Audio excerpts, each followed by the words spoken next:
देखो कितनी शांति नाल बैठे है। साडी हजे भी अपील है शांति नाल बैठण। मीटिंग की गल चल रही है बट यह कानून तोड़ रहे हैं, हੱਥ ले रहे हैं क्योंकि चंडीगढ़ मिलते नहीं, घर च जाने उत्थे मिलते नहीं, असी सैकटरीएट जाने उत्थे मिलते नहीं।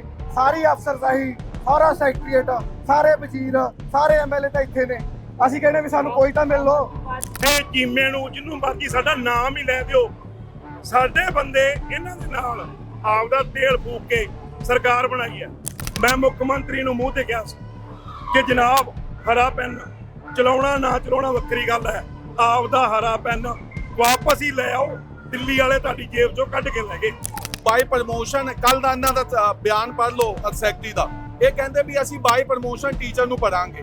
ਫਿਰ ਆ ਜਿਹੜੇ ਇੰਨੇ ਪੜ੍ਹੇ ਲਿਖੇ ਇਨਸਾਨ ਆ ਰਹੇ ਆ ਤੁਹਾਡੇ ਕੋਲ, ਜਿਨ੍ਹਾਂ ਨਾਲ ਅਸਲ ਹੈ ਸਿੱਖਿਆ ਕ੍ਰਾਂਤੀ ਆਏਗੀ, ਉਹ ਕਿੱਧਰ ਜਾਣਗੇ? ਜਵਾਬ ਤਾਂ ਹੋਵੇ, ਟੇਬਲ ਤੇ ਬਹਿ ਕੇ ਜਵਾਬ ਦਿਓ। ਜੇ ਐਜੂਕੇਸ਼ਨ ਮਿਨਿਸਟਰ ਨੂੰ ਮਿਲਦੇ ਆ ਉਹ ਕਹਿੰਦਾ CM ਡਿਸਾਈਡ ਕਰੇਗਾ, CM ਨਾਲ ਮਿਲਦੇ ਆ ਉਹ ਕਹਿੰਦੇ ਸੈਕਟਰੀ ਨਾਲ ਗੱਲ ਕਰ ਲਓ। ਅਸੀਂ ਕਹਿੰਦੇ ਤਿੰਨੋਂ ਆ ਕੇ ਬਹਿ ਜਾਓ ਇੱਕੋ ਟੇਬਲ ਤੇ। ਇੱਥੋਂ ਦਾ ਸਿੱਖਿਆ ਮੰਤਰੀ ਇਹ ਗੱਲ ਕਹਿ ਦੇ ਕਿ ਇੱਕ ਵੀ ਪੋਸਟ ਕੱਢੀ ਹੋਵੇ ਸਵਾ 3 ਸਾਲਾਂ ਦੇ ਵਿੱਚ, ਮੁੱਖ ਮੰਤਰੀ ਕਹਿ ਦੇ ਇੱਕ ਵੀ ਪੋਸਟ ਕੱਢੀ ਹੋਵੇ, ਸਿਹਤ ਮੰਤਰੀ ਡਾਕਟਰ ਬਲਬੀਰ ਸਿੰਘ ਕਹਿ ਦੇ ਇੱਕ ਵੀ ਪੋਸਟ ਕੱਢੀ ਹੋਵੇ। ਹਾਂ, ਪੁਲਿਸ ਦੇ ਵਿੱਚ ਬਹੁਤ ਭਰਤੀ ਕੱਢੀ ਹੈ ਇਹਨਾਂ ਲੋਕਾਂ ਨੂੰ ਕੁੱਟਣ ਵਾਸਤੇ। ਤਾਂ ਪੁਲਿਸ ਤੁਹਾਡੇ ਸਾਹਮਣੇ ਦੇਖੋ, ਕਿਉਂਕਿ ਕਿਹਾ ਜਾਂਦਾ ਹੈ ਪੁਲਿਸ ਅਣਪਛਾਤੀ ਕਾਲੀਆਂ ਵੇਲੇ ਵੀ ਸੀ, ਪੁਲਿਸ ਅਣਪਛਾਤੀ ਕਾਂਗਰਸ ਵੇਲੇ ਵੀ ਹੈ ਤੇ ਅੱਜ ਵੀ ਪੁਲਿਸ ਅਣਪਛਾਤੀ ਹੈ। ਤੁਸੀਂ ਵੀ ਤਾਂ ਧਰਨੇ ਲਾ ਕੇ ਆਏ ਹੋ, ਫਿਰ ਨੰਗਲ ਡੈਮ ਤੇ ਜਾ ਕੇ ਡਰਾਮੇ ਕਿਉਂ ਕਰਦੇ ਹੋ ਜੇ ਧਰਨੇ ਲਾਉਣੇ ਗੈਰ ਕਾਨੂੰਨੀ ਹੈ? ਮੈਂ ਬਾਰ-ਬਾਰ ਤੁਹਾਡੇ ਮੀਡੀਆ ਦੇ ਜ਼ਰੀਏ ਕਹਿਣਾ ਕਿ ਇੱਕ ਆਮ ਆਦਮੀ ਪਾਰਟੀ ਦਾ ਕੋਈ ਵੀ ਵਰਕਰ, ਕੋਈ ਲੀਡਰ, ਕੋਈ ਵਿਧਾਇਕ, ਮੰਤਰੀ, ਮੁੱਖ ਮੰਤਰੀ ਇਹ ਗੱਲ ਕਹਿ ਦੇ ਕਿ ਇੱਕ ਵੀ ਇਸ਼ਤਿਹਾਰ ਕੱਢਿਆ ਹੋਵੇ ਸਿੱਖਿਆ ਤੇ ਸਿਹਤ ਦੇ ਵਿੱਚ, ਅਸੀਂ ਮਾਫੀ ਮੰਗ ਕੇ ਘਰਾਂ ਨੂੰ ਜਾਵਾਂਗੇ। ਇਤੋਂ ਦੀ ਪੰਜਾਬ ਸਰਕਾਰ ਤੋਂ ਤੁਹਾਡੇ ਮੀਡੀਆ ਦੇ ਸਾਹਮਣੇ ਮਾਫੀ ਮੰਗਾਂਗੇ। ਬੇਰੁਜ਼ਗਾਰਾਂ ਦੇ ਧਰਨੇ ਨੇ ਲਾਉਣ ਦਾ ਜਿਹੜਾ ਅਧਿਕਾਰ ਹੈ, ਜਿਹੜਾ ਸੰਵਿਧਾਨ ਕਾਨੂੰਨ ਹੋ ਕੇ ਸਾਡੇ ਮੈਚ ਪੱਟੇ ਗਏ ਆ। ਅਸੀਂ ਬੇਨਤੀ ਕੀਤੀ ਹੈ ਕਿ ਅਸੀਂ ਬੇਰੁਜ਼ਗਾਰਾਂ ਨਾਲ ਰਾਬਤਾ ਅਸੀਂ ਸ਼ਾਂਤੀਪੂਰਵਕ ਬੈਠੇ ਕਿਉਂਕਿ ਭਰੋਸਾ ਦੇ मैं इन्होंने बेनती की शांतिपूर्वक की गल करदा कि शांति नाल बैठो, बट दे आर अग्रेसिव, शांति नाल बैठ नहीं रहे। साडी गल चल रही है, ਅਸੀਂ ਤਾਂ ਮੀਟਿੰਗ ਕਰਾਉਣ ਦੀ ਕੋਸ਼ਿਸ਼ ਕਰ ਰਹੇ ਹਾਂ, ਕਰਾਵਾਂਗੇ ਵੀ। ਸ਼ਾਂਤੀ ਨਾਲ ਬੈਠੋ।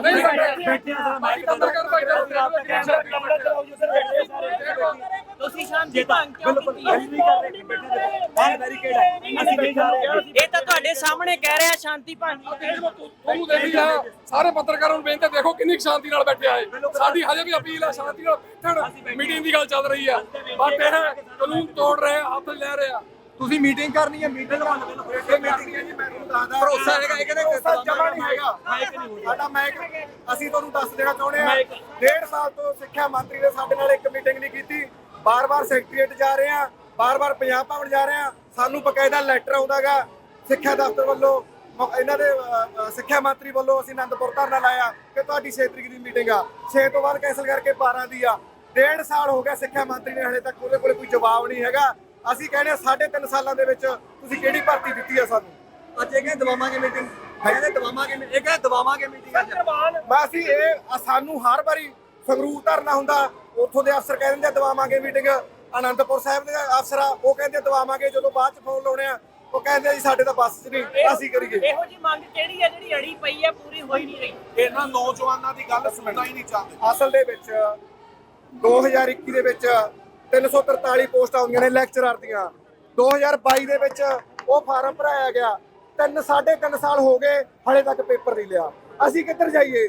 ਅਸੀਂ ਡਿਗਰੀਆਂ ਲਈਆਂ ਨੇ, ਅਸੀਂ ਪੈਸਾ ਖਰਾਬ ਕੀਤਾ, ਅਸੀਂ ਕਿੱਧਰ ਜਾਏ ਆ? ਉੱਤੋਂ ਅਸੀਂ ਕਹਿੰਦੇ ਆ ਵੀ ਅਸੀਂ ਪ੍ਰੋਟੈਸਟ ਕਰਨਾ, ਅਸੀਂ ਆਪਦੀ ਮੰਗ ਰੱਖਣ ਲਈ ਦਫ਼ਤਰ ਤੱਕ ਜਾਣਾਗਾ, ਜਾਂ ਫਿਰ ਉਹਨਾਂ ਨੂੰ ਕਹੋ ਵੀ ਇੱਥੇ ਆ ਜਾਣ। ਪਰ ਮੁੱਖ ਮੰਤਰੀ ਸਣੇ ਤੇ ਸੰਜੀਵ ਅਰੋੜਾ ਸਾਰੇ ਕਹਿ ਰਹੇ ਆ ਕਿ ਅਸੀਂ ਤੇ ਆਮ ਘਰਾਂ ਦੀਆਂ ਮੰਗਾਂ ਜਿਹੜੀਆਂ ਹੱਲ ਕਰਾਂਗੇ। ਆਮ ਘਰਾਂ ਤੋਂ ਜੀ ਉਹ ਦਫ਼ਤਰ ਆ, ਦਫ਼ਤਰ ਦੇ ਵਿੱਚ ਹਾਲਾਂਕਿ ਕੋਈ ਹੈ ਵੀ ਨਹੀਂ।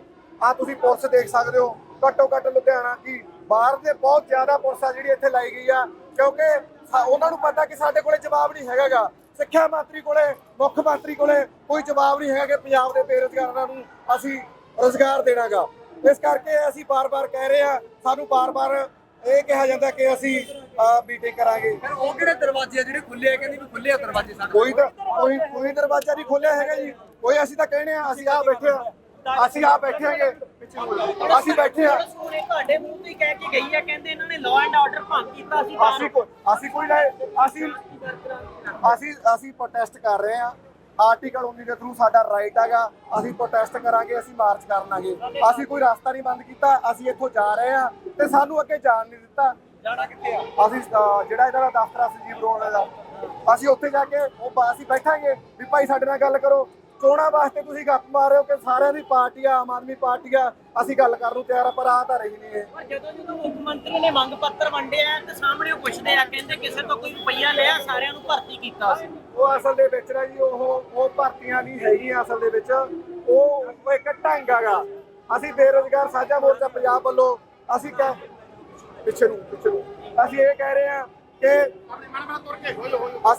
ਹਾਂ ਕਿ ਬੇਰੁਜ਼ਗਾਰ ਇਹਨਾਂ ਨੇ ਜਦੋਂ ਕਿਹਾ ਸੀ ਸਿੱਖਿਆ ਕ੍ਰਾਂਤੀ ਜਾਂ ਸਿਹਤ ਕ੍ਰਾਂਤੀ, ਤੇ ਸਿੱਖਿਆ ਜਿਹੜੀ ਸਿਹਤ ਕ੍ਰਾਂਤੀ ਆ ਉਹ ਬਾਰ-ਬਾਰ ਕਹਿ ਰਹੇ ਨੇਗੇ, ਪਰ ਇਹਨਾਂ ਵੱਲੋਂ 3.5 ਸਾਲਾਂ ਦੇ ਵਿੱਚ ਹਲੇ ਤੱਕ ਇੱਕ ਵੀ ਪੋਸਟ ਨਹੀਂ ਦਿੱਤੀ ਗਈ, ਕਿਉਂਕਿ ਲੋਕਾਂ ਨੂੰ ਗੁੰਮਰਾਹ ਕੀਤਾ ਜਾਂਦਾ ਕਿ ਅਸੀਂ ਨੌਕਰੀਆਂ ਦਿੱਤੀਆਂ। ਜੇ ਨੌਕਰੀਆਂ ਦਿੱਤੀਆਂ ਨੇ ਤਾਂ ਦੇਖ ਲੈਣ ਉਹ ਤੱਕ ਅੱਧਾ ਕਿਲੋਮੀਟਰ ਤੱਕ ਕਿਵੇਂ ਲੋਕਾਂ ਦਾ ਜਾਮ ਲੱਗਿਆ ਹੋਇਆ, ਸਾਰੇ ਬੇਰੁਜ਼ਗਾਰ ਬੈਠੇ ਨੇਗੇ। ਇਹਨਾਂ ਲੋਕਾਂ ਨੇ ਪੜ੍ਹਾਈ ਕੀਤੀ ਆ, ਖਰਚ ਕੀਤਾ, ਪੇਪਰ ਪਾਸ ਕੀਤੇ ਆ, ਉਹ ਕੋਈ ਭਰਤੀ ਤਾਂ ਦੇ ਦਿਓ ਯਾਰ। ਭਰਤੀ ਹਲੇ ਤੱਕ ਕੋਈ ਦੇ ਨਹੀਂ ਰਿਹਾ ਕਿ 3.5 ਸਾਲ ਹੋ ਗਏ, 4 ਸਾਲ ਹੋ ਗਏ ਢੰਗ ਕਰ ਰਹੇ ਨੇਗੇ, ਹੋਰ ਇਹਨਾਂ ਕੋਲੇ ਕੁਝ ਨਹੀਂ ਹੈਗਾ। ਇਸ ਹਲਕੇ ਵਿੱਚ ਜਿੰਨੇ ਵਿਰੋਧ ਕਰ ਰਹੇ ਆ ਸਾਰੇ ਬਾਹਰੋਂ ਆ ਕੇ ਕਰ ਰਹੇ ਆ, ਤੇ ਇੱਥੋਂ ਦੇ ਵੋਟਰਾਂ ਤੇ ਅਸਰ ਪਊਗਾ ਤੁਹਾਡੇ ਧਰਨਿਆਂ ਦਾ? ਜੋ ਬਹੁਤ ਆਸਰਾ ਬਾਹਰੋਂ ਆ ਕੇ ਕਿਉਂ ਕਰ ਰਹੇ ਆ, ਕਿਉਂਕਿ ਚੰਡੀਗੜ੍ਹ ਇਹ ਮਿਲਦੇ ਨਹੀਂ, ਘਰਾਂ 'ਚ ਜਾਂਦੇ ਉੱਥੇ ਮਿਲਦੇ ਨਹੀਂ, ਅਸੀਂ ਸੈਕਟਰੀਏਟ ਜਾਂਦੇ ਉੱਥੇ ਮਿਲਦੇ ਨਹੀਂ, ਸਾਰੀ ਅਫਸਰਸ਼ਾਹੀ, ਸਾਰਾ ਸੈਕਟਰੀਏਟ, ਸਾਰੇ ਵਜ਼ੀਰ, ਸਾਰੇ ਐਮਐਲਏ ਤਾਂ ਇੱਥੇ ਨੇ। ਅਸੀਂ ਕਹਿੰਦੇ ਵੀ ਸਾਨੂੰ ਕੋਈ ਤਾਂ ਮਿਲ ਲੋ। ਨਾ ਜੀ, ਅਸੀਂ ਵਿਰੋਧੀ, ਅਸੀਂ ਸਾਰੀਆਂ ਸਰਕਾਰਾਂ ਨੂੰ ਮਾੜਾ ਕਹਿੰਦੇ ਆ, ਅਸੀਂ ਕਾਂਗਰਸ ਨੂੰ ਵੀ ਮਾੜਾ ਕਹਾਂਗੇ। ਸਰਕਾਰ ਕਦੇ ਲੋਕਾਂ ਦੀ, ਆਮ ਲੋਕਾਂ ਦੀ ਮਿੱਤ ਹੋਈ ਹੈਗੀ। ਸਰਕਾਰ ਦਾ ਕੰਮ ਕੀ ਹੁੰਦਾ ਕਿ ਲੋਕਾਂ ਨੂੰ ਤੰਗ ਕਰਨਾ। ਤੁਸੀਂ ਜਿਹੜਾ ਇੱਕ ਸਵਾਲ ਇਹਨਾਂ ਨੇ ਕੀਤਾ ਹੈ ਕਿ ਜਿਹੜਾ ਇਹ ਕਹਿੰਦੇ ਵੀ ਦੂਜੀਆਂ ਪਾਰਟੀਆਂ ਨੇ ਚੱਕੇ ਹੋ ਸਕਦੇ ਆ, ਜੇ ਤੁਸੀਂ ਸਾਨੂੰ ਟਾਈਮ ਦਿਓ ਤਾਂ ਅਸੀਂ ਜਿੱਡੇ ਜਾਣੇ ਆ ਨਾ, ਅਸੀਂ ਆਪ ਦੀ ਗੱਲ ਕਰੀਏ ਤਾਂ ਮੀਤ ਹੇਰ ਨੂੰ, ਚਾਹੇ ਭਗਵੰਤ ਮਾਨ ਨੂੰ, ਚਾਹੇ ਚੀਮੇ ਨੂੰ, ਜਿਹਨੂੰ ਮਰਜ਼ੀ ਸਾਡਾ ਨਾਮ ਹੀ ਲੈ ਦਿਓ, ਸਾਡੇ ਬੰਦੇ ਇਹਨਾਂ ਦੇ ਨਾਲ ਆਪਦਾ ਤੇਲ ਫੂਕ ਕੇ ਸਰਕਾਰ ਬਣਾਈ ਹੈ। ਦੂਜੀਆਂ ਸਰਕਾਰਾਂ ਤੋਂ ਕਿਆ ਹੋਇਆ, ਪਰ ਇਹ ਨਹੀਂ ਪਤਾ ਸੀ ਕਿ ਇਹ ਜਿਹੜੀ ਆਮ ਆਦਮੀ ਹੈ ਇਹ ਉਦੋਂ ਵੀ ਖਾਸ ਨਿਕਲਣਗੇ। ਜਿਹੜਾ ਸਭ ਤੋਂ ਵੱਡਾ ਇਹਨਾਂ ਦਾ ਸਰਕਾਰ ਹੈ, ਇੱਕੋ ਪ੍ਰੋਪੇਗੈਂਡਾ ਹੈ, ਸੋਸ਼ਲ ਮੀਡੀਆ ਤੇ ਐਡਵਰਟਾਈਜ਼ਮੈਂਟ। ਸਰਕਾਰ ਆਈ ਸੀ ਸੋਸ਼ਲ ਮੀਡੀਆ ਦੇ ਸਿਰ ਤੇ, ਐਡਵਰਟਾਈਜ਼ਮੈਂਟ ਦੇ ਸਿਰ ਤੇ। ਜਿੰਨੀਆਂ ਉਦੋਂ ਬਾਅਦ ਵੋਟਾਂ ਹੋਈਆਂ, ਚਾਹੇ ਤੁਸੀਂ ਦਿੱਲੀ ਦੀਆਂ ਲੈ ਲਓ, ਚਾਹੇ ਗੁਜਰਾਤ, ਚਾਹੇ ਗੋਆ, ਹਾਰਿਆ। ਕਾਰਨ ਇਹ ਕਿ ਪੰਜਾਬ ਦਾ ਜਿਹੜਾ ਮੀਡੀਆ ਨਾ, ਸੋਸ਼ਲ ਮੀਡੀਆ ਸਾਰੇ ਇੰਡੀਆ ਨਾਲੋਂ ਤੇਜ਼ ਹੈ।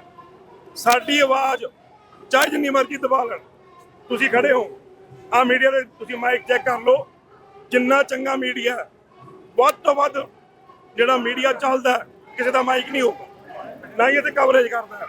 ਆਹ ਤਾਂ ਹੈਗੇ ਨਾ ਲੋਕ ਅੱਜ ਕੱਲ੍ਹ ਸਿਆਣੇ ਹੋ ਚੁੱਕੇ ਆ, ਇਹਨਾਂ ਨੂੰ ਵੇਂਦੇ ਆ, ਮੋਬਾਈਲ ਵੇਂਦੇ ਨਾ ਕਿ ਟੀਵੀ ਵੇਂਦੇ ਆ। ਸਾਡੀ ਆਵਾਜ਼ ਹਰ ਇੱਕ ਘਰ ਤੱਕ ਪਹੁੰਚੂਗੀ, ਲੁਧਿਆਣੇ ਦੇ ਇੱਕ ਵੋਟਰ ਤੱਕ ਪਹੁੰਚੂਗੀ। ਇਹਦਾ ਅਸਰ ਜ਼ਰੂਰ ਮਿਲੂਗਾ ਇਹਨਾਂ ਨੂੰ, ਰਿਜ਼ਲਟ ਜਿਹੜਾ ਇੱਥੇ ਦੇਖਣ ਨੂੰ। ਪਰ ਲੁਧਿਆਣੇ ਨੂੰ ਇਹ ਕਹਿੰਦੇ ਫਿਰਦੇ ਵੀ ਜੇ ਸਾਡੇ ਨੂੰ ਜਿਤਾਉਂਗੇ ਫੇਰ ਹੀ ਕੰਮ ਹੋਣਗੇ, ਨਹੀਂ ਕੰਮ ਨਹੀਂ ਹੋਣਗੇ। ਬਹੁਤ ਵਧੀਆ ਸਵਾਲ ਹੈ। ਜੇ ਜਿਤਾਉਣਾ ਇਹਨਾਂ ਨੇ, ਲੁਧਿਆਣੇ ਕਹਿੰਦੇ ਵੋਟਾਂ ਨੂੰ 3.5 ਸਾਲ ਹੋ ਚੁੱਕੇ ਆ। ਪੂਰੇ ਪੰਜਾਬ 'ਚ ਵੇਖ ਲੈਣ ਕੀ ਕੀਤਾ, ਲੁਧਿਆਣੇ ਵਾਲੇ ਆਪੇ ਹੀ ਵੇਖ ਲੈਣ ਨੇ 3.5 ਸਾਲ 'ਚ ਕੀ ਕੀਤਾ ਸਿਰਫ ਇੱਕੋ ਹੈ, ਦਿੱਲੀ ਵਾਲੇ ਜਿਹੜੇ ਸੀਗੇ ਲੁੱਟ ਕੇ ਖਾ ਗਏ ਪੰਜਾਬ ਨੂੰ। ਭਗਵੰਤ ਮਾਨ ਕਹਿੰਦਾ ਸੀਗਾ ਮੈਂ ਮੁੱਖ ਮੰਤਰੀ ਬਣ ਗਿਆ, ਹਰਾ ਪੈਨ ਮੈਂ ਜਿਹੜਾ ਹੈਗਾ ਬੇਰੁਜ਼ਗਾਰਾਂ ਲਈ ਚਲਾਊਂਗਾ। ਮੈਨੂੰ ਹਜੇ ਯਾਦ ਹੈ ਸੰਗਰੂਰ ਮਿਲਣਾ ਹੋਇਆ ਸੀਗਾ, ਮੈਂ ਮੁੱਖ ਮੰਤਰੀ ਨੂੰ ਮੂੰਹ ਤੇ ਕਿਹਾ ਸੀ ਕਿ ਜਨਾਬ ਹਰਾ ਪੈਨ ਚਲਾਉਣਾ ਨਾ ਚਲਾਉਣਾ ਵੱਖਰੀ ਗੱਲ ਹੈ, ਆਪਦਾ ਹਰਾ ਪੈਨ ਵਾਪਸ ਹੀ ਲੈ ਆਓ। ਦਿੱਲੀ ਵਾਲੇ ਤੁਹਾਡੀ ਜੇਬ ਚੋਂ ਕੱਢ ਕੇ ਲੈ ਗਏ, ਚੱਲੂ ਤਾਂ ਫੇਰ ਜਿਹਨਾਂ ਕੋਲ ਹੋਊਗਾ। ਇਹਨਾਂ ਦੇ OSD ਜਿੰਨੇ ਇਹਨਾਂ ਦੇ ਪ੍ਰਿੰਸੀਪਲ ਸੈਕਟਰੀ ਸਾਰੇ ਦੇ ਸਾਰੇ ਦਿੱਲੀ ਦੇ ਆ, ਯੂਪੀ ਦੇ ਆ, ਬਾਹਰ ਦੇ ਆ, ਲਾਇਕਾਂ ਦੇ ਲਈ ਆ, ਲੁੱਟਣ ਦੇ ਲਈ। ਪ੍ਰਦਰਸ਼ਨ ਕਦੋਂ ਤੱਕ ਜਾਰੀ ਰਹੇਗਾ? ਸਾਡਾ ਵਿਰੋਧ ਪ੍ਰਦਰਸ਼ਨ ਜਦੋਂ ਤੋਂ ਸਰਕਾਰ ਬਣੀ ਚੱਲਦਾ ਆ ਰਿਹਾ, ਜਿੱਥੇ ਜਿੱਥੇ ਜਾਣਗੇ ਮਗਰ ਹੀ ਜਾਵਾਂਗੇ, ਇਸੇ ਤਰ੍ਹਾਂ ਹੀ ਚੱਲਦਾ ਰਹੂਗਾ। ਜੇਕਰ ਇਹ ਕੋਈ ਵੀ ਇਹਨਾਂ ਦਾ ਮੁੱਖ ਮੰਤਰੀ ਮਿਲ ਕੇ ਮੀਟਿੰਗ ਕਰਕੇ ਭਰੋਸਾ ਨਹੀਂ ਦਿੰਦਾ, ਉਹਦਾ ਐਲਾਨ ਨਹੀਂ ਹੁੰਦਾ, ਉਹਨਾਂ ਚਿਰ ਕਿਉਂਕਿ ਜਦੋਂ ਤੱਕ ਨੌਜਵਾਨਾਂ ਦੀ ਆਵਾਜ਼ ਨਹੀਂ ਸੁਣਦੇ, ਇਹਨਾਂ ਨੌਜਵਾਨਾਂ ਨਾਲ ਕਰਦੇ ਆ ਧੱਕਾ। ਸਿੱਧੀ ਭਰਤੀ ਦੇ ਵਿੱਚ ਬੜਾ ਵੱਡਾ ਧੱਕਾ ਕਰਦੇ ਆ। ਅਸਲ ਵਿੱਚ ਜਿਹੜੀ ਇਹ ਬੇਰੁਜ਼ਗਾਰ ਸਾਂਝੇ ਮੋਰਚੇ ਦਾ ਧਰਨਾ ਹੈ, ਜਿੰਦੇ ਵਿੱਚ ਮਾਸਟਰ ਕੇਡਰ, ਲੈਕਚਰਰ ਕੇਡਰ, ਇਹਨਾਂ ਦੀ ਜਿਹੜੀ ਸਿੱਧੀ ਭਰਤੀ ਹੈ, ਉਹ ਸਿੱਧੀ ਭਰਤੀ ਇਹਨਾਂ ਵੱਲੋਂ ਕੱਢੀ ਨਹੀਂ ਜਾ ਰਹੀ। ਇਹ ਲਗਾਤਾਰ ਜਿਹੜੀ ਬਾਈ ਪ੍ਰਮੋਸ਼ਨ ਕੱਲ ਦਾ ਇਹਨਾਂ ਦਾ ਬਿਆਨ ਪੜ੍ਹ ਲਓ ਸੈਕਟਰੀ ਦਾ। ਇਹ ਕਹਿੰਦੇ ਵੀ ਅਸੀਂ ਬਾਈ ਪ੍ਰਮੋਸ਼ਨ ਟੀਚਰ ਨੂੰ ਪੜਾਂਗੇ। ਫਿਰ ਆ ਜਿਹੜੇ ਇੰਨੇ ਪੜ੍ਹੇ ਲਿਖੇ ਇਨਸਾਨ ਆ ਰਹੇ ਆ ਤੁਹਾਡੇ ਕੋਲ, ਜਿਨ੍ਹਾਂ ਨਾਲ ਅਸਲ ਇਹ ਸਿੱਖਿਆ ਕ੍ਰਾਂਤੀ ਆਏਗੀ, ਉਹ ਕਿੱਧਰ ਜਾਣਗੇ? ਜਿਹੜੇ ਬੰਦੇ ਮੈਰਿਟ ਦੇ ਬੇਸ ਤੇ ਟੈਸਟ ਕਲੀਅਰ ਕਰਕੇ ਆਉਣਾ ਚਾਹੁੰਦੇ ਆ, ਤੁਸੀਂ ਉਹਨਾਂ ਨੂੰ ਲੈਣਾ ਨਹੀਂ ਚਾਹੁੰਦੇ। ਔਰ ਇਹ ਜਿਹੇ ਬੰਦੇ ਜਿਹਨੂੰ ਤੁਸੀਂ ਪ੍ਰਮੋਸ਼ਨ ਦੇਣਾ ਚਾਹੁੰਦੇ ਹੋ, ਜਿਹੜੇ ਆਦੀ ਨੌਲੇਜ ਨੂੰ ਅਪਡੇਟ ਹੀ ਨਹੀਂ ਕਰਦੇ, ਉਹਨਾਂ ਦਾ ਕੋਈ ਟੈਸਟ ਨਹੀਂ ਲਿਆ ਜਾ ਰਿਹਾ, ਕੋਈ ਨੌਲੇਜ ਅਪਡੇਟ ਨਹੀਂ ਹੈਗੀ। ਇਹ ਬੰਦੇ ਇੰਨੀ ਮਿਹਨਤ ਵਾਲੇ ਬੰਦੇ, ਇਹਨਾਂ ਨੂੰ ਤੁਸੀਂ ਨਹੀਂ ਦੇ ਰਹੇ। 2020 ਦੇ ਵਿੱਚ ਇੱਕ ਟੈਸਟ ਲਿਆ ਇਹਨਾਂ ਨੇ ਪ੍ਰਿੰਸੀਪਲ ਹੈਡਮਾਸਟਰ BPO ਦਾ, ਉਹ ਭਰਤੀ 2020 ਦੀ ਚੱਲ ਰਹੀ ਹੈ। PPSC ਨੇ ਟੈਸਟ ਲਿਆ, PCS ਲੈਵਲ ਦਾ ਟੈਸਟ ਹੈ। 5 ਸਾਲ ਹੋ ਗਏ ਭਰਤੀ ਨਹੀਂ ਕੀਤੀ, 12 ਮਈ ਨੂੰ ਭਰਤੀ ਵਾਪਸ ਲੈ ਲਈ ਇਹਨਾਂ ਨੇ। ਤਾਂ ਜਿਹੜੀ ਸਿੱਧੀ ਭਰਤੀ ਆ, ਜਿਹੜੇ ਪੜ੍ਹੇ ਲਿਖੇ ਬੰਦੇ ਆ, ਜਿਨ੍ਹਾਂ ਨੂੰ ਪੜ੍ਹਨਾ ਲਿਖਣਾ ਆਉਂਦਾ, ਜਿਨ੍ਹਾਂ ਨੂੰ ਟੈਸਟ ਕਲੀਅਰ ਕਰਨੇ ਆਉਂਦੇ ਆ, ਜਿਨ੍ਹਾਂ ਨੂੰ ਬੱਚਿਆਂ ਨੂੰ ਪੜ੍ਹਾਉਣਾ ਆਉਂਦਾ, ਇਹਨਾਂ ਨੂੰ ਸਕੂਲਾਂ 'ਚ ਲਿਆਓ, ਤਾਂ ਸਕੂਲਾਂ 'ਚ ਕ੍ਰਾਂਤੀ ਆਏਗੀ, ਤਾਂ ਉਹ ਸਕੂਲ ਦਾ ਬੱਚਾ ਪੜ੍ਹੇਗਾ। 8000 ਮਾਸਟਰ ਕੇਡਰ ਦੀਆਂ ਪੋਸਟਾਂ ਖਾਲੀ ਹੈ, 3000 ਲੈਕਚਰਰ ਕੇਡਰ ਦੀਆਂ ਪੋਸਟਾਂ ਖਾਲੀ ਹੈ, ਪਰ ਤੁਸੀਂ ਇਹਨਾਂ ਬੰਦਿਆਂ ਨੂੰ ਨੌਕਰੀ ਨਹੀਂ ਦੇਣਾ ਚਾਹੁੰਦੇ। ਕਿਉਂ ਨਹੀਂ ਦੇਣਾ ਚਾਹੁੰਦੇ? ਜਵਾਬ ਤਾਂ ਹੋਵੇ, ਟੇਬਲ ਤੇ ਬਹਿ ਕੇ ਜਵਾਬ ਦਿਓ। ਜੇ ਐਜੂਕੇਸ਼ਨ ਮਿਨਿਸਟਰ ਨੂੰ ਮਿਲਦੇ ਆ, ਉਹ ਕਹਿੰਦਾ CM ਡਿਸਾਈਡ ਕਰੇਗਾ। CM ਨਾਲ ਮਿਲਦੇ ਆ, ਉਹ ਕਹਿੰਦੇ ਸੈਕਟਰੀ ਨਾਲ ਗੱਲ ਕਰ ਲਓ। ਅਸੀਂ ਕਹਿੰਦੇ ਤਿੰਨੋਂ ਆ ਕੇ ਬਹਿ ਜਾਓ ਇੱਕੋ ਟੇਬਲ ਤੇ, ਅਸੀਂ ਤੁਹਾਡੇ ਨਾਲ ਤੱਥਾਂ ਦੇ ਬੇਸ ਤੇ ਗੱਲ ਕਰਾਂਗੇ, ਤੁਹਾਡੇ ਹੀ ਰੂਲ ਤੁਹਾਡੇ ਮੱਥੇ ਮਾਰਾਂਗੇ। ਜਿਹੜੇ ਸਿਵਲ ਸਰਵਿਸਿਜ਼ ਦੇ ਰੂਲ ਹੈਗੇ ਹੈ, ਜਿੰਦੇ ਤਹਿਤ ਇਹ ਕਿਹਾ ਗਿਆ ਹੈ ਕਿ ਮਾਸਟਰ ਕੇਡਰ ਦੀ 75% ਡਾਇਰੈਕਟ ਰਿਕਰੂਟਮੈਂਟ ਹੋਣੀ ਚਾਹੀਦੀ ਹੈ, ਉਹਦੇ ਹਿਸਾਬ ਨਾਲ 8000 ਪੋਸਟਾਂ ਬਣਦੀ ਹੈ। ਤੁਸੀਂ ਕਿਹਾ ਸੀ ਵੀ ਹਰੇਕ ਸਾਲ ਪੋਸਟਾਂ ਆਉਣਗੀਆਂ, ਨਾ ਪਹਿਲੇ ਸਾਲ ਪੋਸਟ, ਨਾ ਦੂਜੇ ਸਾਲ, ਨਾ ਤੀਜੇ ਸਾਲ, ਨਾ ਚੌਥੇ ਸਾਲ। 4 ਸਾਲ ਹੋ ਗਏ ਸਿੰਗਲ ਭਰਤੀ ਨਹੀਂ ਦਿੱਤੀ। ਜੇ ਦਿੰਦੇ ਤਾਂ ਹਰੇਕ ਸਾਲ 2.5 3 ਹਜ਼ਾਰ ਵੀ ਦੇ ਦਿੰਦੇ, ਅੱਜ 12000 ਬੰਦਾ ਭਰਤੀ ਹੁੰਦਾ। ਕਿਉਂਕਿ ਠੀਕ ਹੈ, ਭਰਾਤਰੀ ਜਥੇਬੰਦੀਆਂ ਬੇਰੁਜ਼ਗਾਰਾਂ ਦੀ ਸਪੋਰਟ ਤੇ ਹੈ। ਜਿਹੜਾ ਕਿ ਸੱਚੀ ਮੁੱਚੀ ਮਸਲਾ ਇਹੀ ਹੈ, ਰੁਜ਼ਗਾਰ ਦਾ ਮਸਲਾ ਹੈਗਾ। ਜਿਹੜੀਆਂ ਭਰਾਤਰੀ ਜਥੇਬੰਦੀਆਂ ਸਹਿਯੋਗ ਤੇ ਉਹਨਾਂ ਦਾ ਧੰਨਵਾਦ ਹੈ। ਮਸਲਾ ਅਸਲ ਦੇ ਵਿੱਚ ਰੁਜ਼ਗਾਰ ਦਾ ਇਹ ਹੈ ਕਿ 3.5 ਸਾਲ ਦੇ ਵਿੱਚ ਇੱਕ ਵੀ ਭਰਤੀ ਨਹੀਂ ਕੀਤੀ। ਜਿਹੜੀ ਅਸੀਂ ਲਗਾਤਾਰ ਇਹ ਕਹਿ ਰਹੇ ਹਾਂ ਕਿ ਪੰਜਾਬ ਨੂੰ ਅਸਲ ਦੇ ਵਿੱਚ ਪੁਲਿਸ ਸਟੇਟ ਬਣਾਇਆ ਜਾ ਰਿਹਾ ਹੈ। ਕਦੇ ਫੇਕ ਐਨਕਾਊਂਟਰ, ਕਦੇ ਰੁਜ਼ਗਾਰ ਮੰਗਦੇ ਲੋਕਾਂ ਦੀ ਜ਼ਬਾਨ ਬੰਦ, ਕਦੇ ਧਰਨੇ ਦੇਣ ਤੋਂ ਪਹਿਲਾਂ ਹੀ ਅਰੈਸਟ ਕਰ ਲਿਓ, ਜੇਲ੍ਹਾਂ ਦੇ ਵਿੱਚ ਥਾਣਿਆਂ ਦੇ ਛੱਡ ਦਿਓ। ਇੱਥੇ ਤੁਹਾਡੇ ਸਾਹਮਣੇ ਆ ਕੇ ਅਸੀਂ ਉਸੇ ਜਿਹੜਾ ਉਮੀਦਵਾਰ ਹੈ ਉਹਦੇ ਦਫ਼ਤਰ ਅੱਗੇ ਜਾ ਕੇ ਆਪਣੀ ਗੱਲ ਕਰਨੀ ਚਾਹੁੰਦੇ ਸੀ। ਤੁਹਾਡੇ ਸਾਹਮਣੇ ਅਜੇ ਵੀ ਸਾਡੇ ਸਾਥੀ ਜਿਹੜਾ ਪੁਲਿਸ ਦੀਆਂ ਬੈਨਾਂ ਦੇ ਵਿੱਚ ਡੱਕੇ ਹੋਏ ਹੈ। ਪੂਰੀ ਤਰ੍ਹਾਂ ਪੰਜਾਬ ਦਾ ਜਿਹੜਾ ਆਮ ਆਦਮੀ ਪਾਰਟੀ ਦੀ ਸਰਕਾਰ ਸੀ, ਪੁਲਿਸ ਸਟੇਟ ਬਣਾ ਰਹੀ ਹੈ। ਲਗਾਤਾਰ ਪੰਜਾਬ ਦੇ ਵਿੱਚ ਲਾਅ ਐਂਡ ਆਰਡਰ ਨੂੰ ਮੇਨਟੇਨ ਰੱਖਣ ਵਾਲੀ ਪੁਲਿਸ ਸਿਰਫ ਇੱਥੋਂ ਦੇ ਲੀਡਰਾਂ ਦੇ ਤਲੇ ਚੱਟਣ ਤੱਕ ਸੀਮਿਤ ਹੈ, ਉਹਨਾਂ ਦੀ ਸੁਰੱਖਿਆ ਦੇ ਵਿੱਚ ਹੈ। ਇਹਨਾਂ ਲੋਕਾਂ ਨੂੰ ਉਹਨਾਂ ਤੱਕ ਨਾ ਪਹੁੰਚਣ, ਉਹਨਾਂ ਵਿਚਾਰੇ ਬੈਰੀਕੇਡ ਬਣ ਕੇ ਖੜਦੀ ਹੈ, ਜਿਹੜੇ ਕਿ ਸਵਾਲ ਕਰਨ ਜਾ ਕੇ। ਅਸੀਂ ਇੰਨੇ ਇੱਕ ਪੰਜਾਬ ਦੇ ਸਮਝਦਾਰ ਲੋਕ ਆ, ਅਸੀਂ ਕੋਈ ਹਥਿਆਰ ਨਹੀਂ ਚੱਕੇ, ਅਸੀਂ ਕੋਈ ਰੋੜੇ ਨਹੀਂ ਚੱਕੇ, ਅਸੀਂ ਕੋਈ ਡਾਂਗਾ ਨਹੀਂ ਚੱਕੀਆਂ ਹੋਈਆਂ।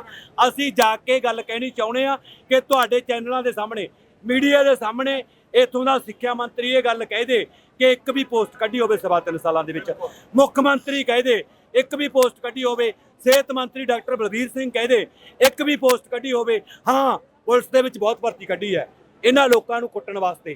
ਕਿ ਧਰਨੇ ਲਾਉਣ ਵਾਲੇ ਲੋਕ ਇਹਨਾਂ ਮੰਤਰੀਆਂ ਨੇ ਜਿਹੜੇ ਬਣੇ ਬੈਠੇ ਆ, ਜਦੋਂ ਉਮੀਦਵਾਰ ਸੀ ਵੱਡੇ ਵੱਡੇ ਵਾਅਦੇ ਕੀਤੇ ਸੀ ਕਿ ਪਹਾੜੋਂ ਪੱਥਰ ਲਿਆ ਦਾਂਗੇ, ਅਸੀਂ ਹਨੂਮਾਨ ਵਾਂਗੂ ਪਹਾੜੀ ਚੱਕ ਲਿਆਵਾਂਗੇ, ਸਾਰੀ ਅਸੀਂ ਸੰਜੀਵਨੀ ਬੂਟੀ ਵਿੱਚ ਹੀ ਲੈ ਆਵਾਂਗੇ। ਜਿਹੜੇ ਵੱਡੇ ਵੱਡੇ ਵਾਅਦੇ ਕੀਤੇ ਸੀ, ਜਦੋਂ ਉਹਨਾਂ ਬਾਰੇ ਸਵਾਲ ਕਰਨਗੇ ਲੋਕ, ਉਹਨਾਂ ਨੂੰ ਪਿੱਛੇ ਧੱਕਣਾ, ਉਹਨਾਂ ਤੇ ਡੰਡਾ ਫੇਰਨਾ ਹੈ। ਤਾਂ ਪੁਲਿਸ ਤੁਹਾਡੇ ਸਾਹਮਣੇ ਦੇਖੋ, ਕਿਉਂਕਿ ਕਿਹਾ ਜਾਂਦਾ ਪੁਲਿਸ ਅਣਪਛਾਤੀ ਕਾਲੀਆਂ ਵੇਲੇ ਵੀ ਸੀ, ਪੁਲਿਸ ਅਣਪਛਾਤੀ ਕਾਂਗਰਸ ਵੇਲੇ ਵੀ ਹੈ, ਤੇ ਅੱਜ ਵੀ ਪੁਲਿਸ ਅਣਪਛਾਤੀ ਹੈ। ਇੱਥੇ ਧਰਨੇ ਲਾਉਂਦੇ ਲੋਕਾਂ ਦੇ ਜਿਹੜੇ ਬੇਰੁਜ਼ਗਾਰ ਹੈ, ਉਹਨਾਂ ਦੇ ਮੈਪ ਚੋਰੀ ਕਰ ਲਏ, ਉਹਨਾਂ ਦੀਆਂ ਗੱਡੀਆਂ ਭੰਨੀਆਂ ਜਾ ਰਹੀਆਂ ਨੇ, ਉਹਨਾਂ ਦੀ ਆਵਾਜ਼ ਬੰਦ ਕੀਤੀ ਜਾ ਰਹੀ ਹੈ, ਦਰੀਆਂ ਚੋਰੀ ਕੀਤੀਆਂ ਜਾ ਰਹੀਆਂ ਨੇ, ਉਹਨਾਂ ਦੇ ਬਹੁਤ ਵੱਡੇ ਮਤਲਬ ਕਰੂਅਲ ਸਿਸਟਮ ਦੇ ਨਾਲ ਪੂਰਾ ਬਰੂਟਲੀ ਉਹਨਾਂ ਨੂੰ ਬਿਹੇਵ ਕੀਤਾ ਜਾ ਰਿਹਾ। ਗੱਡੀਆਂ ਦੇ ਵਿੱਚ ਅਜੇ ਵੀ ਬੰਦ ਰੱਖੇ ਹੋਏ ਆ। ਅਸੀਂ ਪੰਜਾਬ ਸਰਕਾਰ ਨੂੰ ਇਸ ਮੀਡੀਆ ਦੇ ਜ਼ਰੀਏ ਸਵਾਲ ਕਰਦੇ ਹਾਂ ਕਿ ਤੁਹਾਡਾ ਬਦਲਾਅ ਕਿੱਥੇ ਹੈ, ਸਿੱਖਿਆ ਕ੍ਰਾਂਤੀ ਕਿੱਥੇ ਹੈ। 1 ਅਪ੍ਰੈਲ ਨੂੰ ਅਧਿਆਪਕ ਸਕੂਲਾਂ ਦੇ ਵਿੱਚ ਜਾਣਗੇ, ਜਿਹੜੇ ਡਾਟੇ 1 ਅਪ੍ਰੈਲ 16 ਮਾਰਚ 2021 ਤੋਂ ਬਾਅਦ ਖਾਲੀ ਹੋ ਗਏ, ਉਹ ਕਿੱਥੇ ਭਰੇ ਹੈ। ਜਿਹੜੇ ਅਧਿਆਪਕਾਂ ਦੀਆਂ ਰਿਟਾਇਰਮੈਂਟਸ ਅੱਗੇ ਹੋ ਰਹੀਆਂ ਨੇ 1 ਅਪ੍ਰੈਲ ਤੱਕ, ਉਹਨਾਂ ਦੇ ਵਾਸਤੇ ਤੁਹਾਡਾ ਕੀ ਅੱਗੇ ਵਾਸਤੇ ਤੁਸੀਂ ਰੋਡ ਮੈਪ ਕੀ ਬਣਾਇਆ। ਇਹ ਸਾਰੀਆਂ ਗੱਲਾਂ ਬਾਤਾਂ ਨੂੰ ਲੈ ਕੇ ਬੇਰੁਜ਼ਗਾਰ ਪਹੁੰਚੇ ਹੋਏ ਆ, ਤੇ ਤੁਹਾਡੇ ਸਾਹਮਣੇ ਕਿਵੇਂ ਟਰੀਟ ਕੀਤਾ ਜਾ ਰਿਹਾ, ਕਿਵੇਂ ਬਿਹੇਵ ਕੀਤਾ ਜਾ ਰਿਹਾ। ਬੇਰੁਜ਼ਗਾਰਾਂ ਤੇ ਲਾਠੀਚਾਰਜ ਕੀਤਾ ਜਾ ਰਿਹਾ, ਬੈਨਾਂ ਦੇ ਵਿੱਚ ਡੱਕ ਕੇ ਧਮਕੀਆਂ ਦਿੱਤੀਆਂ ਜਾ ਰਹੀਆਂ ਨੇ ਕਿ ਪਰਚੇ ਦਰਜ ਕਰਾਂਗੇ, ਜਦ ਕਿ ਸਾਡੇ ਨਾਲ ਟੈਂਕੀ ਤੇ ਬੈਠ ਕੇ ਮੀਤਿਆਰ ਮੁੱਖ ਮੰਤਰੀ ਹਰਪਾਲ ਚੀਮਾ, ਅਮਨ ਅਰੋੜਾ, ਇੱਥੋਂ ਦਾ ਬੁੱਧ ਰਾਮ, ਜਿੰਨੇ ਵੀ ਆ ਹੁਣ ਪੰਜਾਬ ਸਰਕਾਰ ਦੇ ਵਿੱਚ ਕੈਬਨਿਟ ਮਿਨਿਸਟਰ ਹੈ, ਸਾਰੇ ਜਾ ਕੇ ਟੈਂਕੀਆਂ ਤੇ ਕਾਂਗਰਸ ਵੇਲੇ ਕਹਿੰਦੇ ਸੀਗੇ ਬੈਠ ਕੇ ਕਿ ਸਾਡੀ ਸਰਕਾਰ ਬਣ ਜਾਂਦੇ, ਤੁਹਾਡੀਆਂ ਮੰਗਾਂ ਜਾਇਜ਼ ਆ, ਤੁਹਾਡੀਆਂ ਮੰਗਾਂ ਪੂਰੀਆਂ ਕਰਾਂਗੇ। ਤੇ ਅੱਜ ਕਹਿੰਦੇ ਪਰਚੇ ਦਰਜ ਕਰਕੇ ਜੇਲ੍ਹਾਂ 'ਚ ਤੋਰ ਦਾਂਗੇ, ਜਿਹੜਾ ਕਿ ਬਹੁਤ ਵੱਡਾ ਭੁਲੇਖਾ ਹੈ। ਪਰਚੇ ਦਰਜ ਕਰਕੇ ਵੇਖ ਲਏ ਲੋਕਾਂ ਨੇ, ਕਿਉਂਕਿ ਜਿੰਨਾ ਸਰਕਾਰ ਦਬਾਅ ਪਾਉਂਦੀ ਹੈ ਲੋਕ ਦਬਦੇ ਨਹੀਂ। ਸੰਘਰਸ਼ ਕਰਨ ਵਾਲੇ ਲੋਕ ਉਹਨੇ ਜ਼ਿਆਦਾ ਪ੍ਰੈਸ਼ਰ ਦੇ ਨਾਲ ਉੱਠਦੇ ਆ। ਤੇ ਅਸੀਂ ਚੈਲੰਜ ਕਰਦੇ ਆ ਮੁੱਖ ਮੰਤਰੀ ਨੂੰ, ਸਿੱਖਿਆ ਮੰਤਰੀ ਨੂੰ, ਜੇ ਜ਼ਰੂਰਤ ਹੈ ਤਾਂ ਪੰਜਾਬ ਦੇ ਪਿੰਡਾਂ ਦੇ ਵਿੱਚ ਵੜ ਕੇ ਦਿਖਾਵੇ। ਢਿੱਲਵਾਂ ਦੇ ਵਿੱਚ, ਬਰਨਾਲੇ ਦੇ ਵਿੱਚ, ਜਾਂ ਜਦੋਂ ਮੁੱਖ ਮੰਤਰੀ ਨੇ ਕਿਹਾ ਸੀ ਬਿਰਧ ਆਸ਼ਰਮ ਦਾ ਉਦਘਾਟਨ ਕਰੂੰਗਾ ਬੜਿਆ ਨਾ, ਆ ਕੇ ਦੇਖ ਲੈਂਦਾ। ਇੱਥੋਂ ਦੇ ਮਿਨਿਸਟਰ ਨੇ ਕਿਹਾ ਸੀਗਾ ਕਿ ਆਊਂਗਾ, ਆ ਕੇ ਵੇਖ ਲੈਂਦਾ। ਕਿਉਂ ਰੱਦ ਕਰਦੇ ਆ? ਜਦੋਂ ਆਉਂਦੇ ਆ ਤਾਂ ਫਿਰ ਬੇਰੁਜ਼ਗਾਰਾਂ ਨੂੰ ਪਹਿਲੀ ਘਰਾਂ ਚੋਂ ਕਿਉਂ ਚੱਕ ਲਿਆ ਜਾਂਦਾ ਹੈ? ਕੀ ਇਹ ਕੋਈ ਅੱਤਵਾਦੀ ਲੋਕ ਨੇ? ਕੀ ਇਹ ਅਪਰਾਧੀ ਲੋਕ ਨੇ? ਆਪਣੇ ਰੁਜ਼ਗਾਰ ਦੀ ਮੰਗ ਕਰਨਾ। ਤੁਸੀਂ ਵੀ ਤਾਂ ਧਰਨੇ ਲਾ ਕੇ ਆਏ ਹੋ, ਫਿਰ ਨੰਗਾ ਡੈਮ ਤੇ ਜਾ ਕੇ ਡਰਾਮੇ ਕਿਉਂ ਕਰਦੇ ਹੋ ਜੇ ਧਰਨੇ ਲਾਉਣੇ ਗੈਰ ਕਾਨੂੰਨੀ ਹੈ? ਇਹੀ ਕੁਝ ਮੋਦੀ ਕਰ ਰਿਹਾ, ਇਹੀ ਕੁਝ ਆਮ ਆਦਮੀ ਪਾਰਟੀ ਦੀ ਸਰਕਾਰ ਕਰ ਰਹੀ ਹੈ। ਅਸੀਂ ਬੇਰੁਜ਼ਗਾਰ ਸਾਂਝੇ ਮੋਰਚੇ ਵੱਲੋਂ ਪੰਜਾਬ ਦੇ ਹਰੇਕ ਬੇਰੁਜ਼ਗਾਰ ਦੇ ਰੁਜ਼ਗਾਰ ਦੀ ਮੰਗ ਕਰਦੇ ਹਾਂ, ਸਿੱਖਿਆ ਦੇ ਵਿੱਚ ਭਰਤੀਆਂ ਦੀ ਮੰਗ ਕਰਦੇ ਹਾਂ, ਸਿਹਤ ਦੇ ਵਿੱਚ ਭਰਤੀਆਂ ਦੀ ਮੰਗ ਕਰਦੇ ਹਾਂ, ਉਮਰਾਦ ਛੋੜ ਦੀ ਮੰਗ ਕਰਦੇ ਹਾਂ। ਕਾਂਗਰਸ ਦੇ ਮੌਕੇ ਤੇ ਜਿਹੜੇ ਬੇਨਿਜ਼ਮੀਆਂ ਬਣਾਈਆਂ ਨੇ, ਜਿਹੜੇ ਰੂਲਾਂ ਦੇ ਵਿੱਚ ਅਮੈਂਡ ਕੀਤੀ ਹੈ ਗਲਤ, ਅੱਜ ਵੀ ਬੀਐਡ ਦੇ ਵਿੱਚ ਦਾਖਲਾ 45-50 ਤੇ ਹੋ ਰਿਹਾ ਹੈ। ਜਿਹੜਾ ਜਨਰਲ ਕੈਟੇਗਰੀ ਦਾ ਕੈਂਡੀਡੇਟ ਹੈ ਉਹਦੇ 50% ਗ੍ਰੈਜੂਏਸ਼ਨ ਦੇ ਵਿੱਚ ਨੰਬਰ ਹੈ, ਉਹ ਦਾਖਲਾ ਲੈ ਲੈਂਦਾ ਹੈ। ਪਰ ਜੇ ਤੁਸੀਂ ਮਾਸਟਰ ਕੈਡਰ ਲੱਗਣਾ ਹੈ ਤਾਂ ਮਾਸਟਰ ਕੈਡਰ ਦਾ ਪੇਪਰ ਦੇਣਾ ਤਾਂ ਤੁਹਾਡੇ ਵਾਸਤੇ 55 ਹੋਣੇ ਚਾਹੀਦੇ। ਅਨੇਕਾਂ ਹੋਰ ਬੇਤੁਕੀਆਂ ਸ਼ਰਤਾਂ। ਮੈਂ ਬਾਰ-ਬਾਰ ਤੁਹਾਡੇ ਮੀਡੀਆ ਦੇ ਜ਼ਰੀਏ ਕਹਿਣਾ ਕਿ ਇੱਕ ਆਮ ਆਦਮੀ ਪਾਰਟੀ ਦਾ ਕੋਈ ਵੀ ਵਰਕਰ, ਕੋਈ ਲੀਡਰ, ਕੋਈ ਵਿਧਾਇਕ, ਮੰਤਰੀ, ਮੁੱਖ ਮੰਤਰੀ ਇਹ ਗੱਲ ਕਹਿ ਦੇ ਕਿ ਇੱਕ ਵੀ ਇਸ਼ਤਿਹਾਰ ਕੱਢਿਆ ਹੋਵੇ ਸਿੱਖਿਆ ਤੇ ਸਿਹਤ ਦੇ ਵਿੱਚ, ਅਸੀਂ ਮਾਫੀ ਮੰਗ ਕੇ ਘਰਾਂ ਨੂੰ ਜਾਵਾਂਗੇ। ਇੱਥੋਂ ਦੀ ਪੰਜਾਬ ਸਰਕਾਰ ਤੋਂ ਤੁਹਾਡੇ ਮੀਡੀਆ ਦੇ ਸਾਹਮਣੇ ਮਾਫੀ ਮੰਗਾਂਗੇ। ਇੱਕ ਵੀ ਇਸ਼ਤਿਹਾਰ ਸਿੰਗਲ ਪੋਸਟ ਦਾ ਸਿੱਖਿਆ ਤੇ ਸਿਹਤ ਦੇ ਵਿੱਚ ਸਾਨੂੰ ਵਿਖਾ ਦੇਣ, ਤਾਂ ਕਰਕੇ ਅਸੀਂ ਡਟੇ ਹੋਏ ਹਾਂ। ਜੇ ਸਾਡੀਆਂ ਮੰਗਾਂ ਨਾ ਸੁਣੀਆਂ ਤਾਂ ਅਸੀਂ ਇਸ ਜਿਹੜਾ ਇੱਥੋਂ ਚੋਣ ਲੜ ਰਿਹਾ, ਜਿਹੜਾ ਸਾਡੇ ਸ਼ਹੀਦਾਂ ਦੀ ਬੇਕਦਰੀ ਕਰ ਰਿਹਾ ਹੈ, ਜਿਹੜਾ ਉਹਨਾਂ ਦੀ ਬਦਨਾਮੀ ਕਰ ਰਿਹਾ ਹੈ, ਜਿਹੜਾ ਉਹਨਾਂ ਦੇ ਗਲਤ ਨਾਮ ਵਰਤ ਰਿਹਾ ਹੈ, ਸਰਾਭਾ ਸਿੰਘ ਕਹਿ ਕੇ ਵਰਤ ਰਿਹਾ, ਜਿਹਨੂੰ ਪਤਾ ਹੀ ਨਹੀਂ ਕਰਤਾਰ ਸਿੰਘ ਸਰਾਭਾ 18 ਸਾਲ ਦਾ ਨੌਜਵਾਨ ਸਾਡਾ ਭਾਰਤ ਦੀ ਆਜ਼ਾਦੀ ਵਾਸਤੇ ਸ਼ਹੀਦ ਹੋਇਆ। ਉਹਨੂੰ ਪਤਾ ਹੀ ਨਹੀਂ ਕਿ ਸਰਾਭਾ ਸਿੰਘ ਸੀ ਕਿ ਕਰਤਾਰ ਸਿੰਘ ਸਰਾਭਾ ਸੀ। ਸਾਡਾ ਉਹ ਹਰਫਨ ਮੌਲਾ ਆਗੂ, ਪਹਿਲਾ ਪੱਤਰਕਾਰ, ਨੌਜਵਾਨ ਆਗੂ, ਜਿਹੜਾ ਅਸੀਂ ਪ੍ਰਿੰਟਿੰਗ ਪ੍ਰੈਸ ਚਲਾ ਕੇ ਉਹਨਾਂ ਸਮਿਆਂ ਦੇ ਵਿੱਚ ਪਰਚੇ ਛਾਪਦਾ ਸੀ। ਤੇ ਇਹਨਾਂ ਨੂੰ ਪਤਾ ਹੀ ਨਹੀਂ। ਇਹ ਕਹਿੰਦੇ ਅਸੀਂ ਉਹਨਾਂ ਸ਼ਹੀਦਾਂ ਦੇ ਵਾਰਸਾਂ, ਸ਼ਹੀਦਾਂ ਦੇ ਵਾਰਸਾਂ ਸਾਹਮਣੇ ਸੜਕਾਂ ਤੇ ਬੈਠੇ ਆ, ਜਿਨ੍ਹਾਂ ਨੂੰ ਅੰਗਰੇਜ਼ ਵੀ ਕੁੱਟਦੇ ਰਹੇ ਆ ਤੇ ਹੁਣ ਬਾਏ ਕਾਲੇ ਅੰਗਰੇਜ਼ ਕੁੱਟ ਰਹੇ ਆ। ਧੰਨਵਾਦ।